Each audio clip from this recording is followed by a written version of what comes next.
আস্তে আস্তে মানে ও ইয়া পাচ্ছে না তো। এই 30,000 জায়গায় আপনি খালি 5-6 হাজার টাকা আপনার খরচ হবেই। হ্যাঁ, ওষুধ টষুধে করেন, ইনশাল্লাহ এই গরু কিন্তু দাঁড়ায় যাবে। যেখানে কাঁসায় আপনি বিক্রি করে দিয়ে যাচ্ছিলেন 30,000-এ, কোথায় কাঁসায় কোথাকার আসছিল এগুলা? না, হবে ইনশাল্লাহ।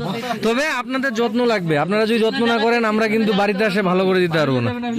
কনসেপ্ট করান বা ইয়া করেন, আরো ভালো স্বাস্থ্যটা করেন। কয় দাঁত হয়েছে এটা? জোয়ান। এটা কি তাহলে কালকে সারা রাত ধরে এখানে পড়েছিল? নাই, বাসাও বাইরে রাখেন, ঘরের ভিতরে ঢুকানোর দরকার নাই। আলো বাতাস পাক, প্রয়োজনে রাতের বেলা উপরে একটা ছাউনি দিয়ে দিন। হ্যাঁ। আসসালামু আলাইকুম খামারি ভাইরা, স্ক্রিনে যে গরুটি দেখছেন এটি 2 দিন যাবত ডাউনলোড কাউ সিমডোমে ভুগছে। অর্থাৎ সকালবেলা গরুটাকে বের করা হয়েছিল, দুপুরবেলা গরুটা পড়ে যায়, এরপরে আর সে উঠতে পারেনি। স্থানীয় পল্লী চিকিৎসক তাকে যথেষ্ট পরিমাণে স্যালাইন ক্যালসিয়াম করায়।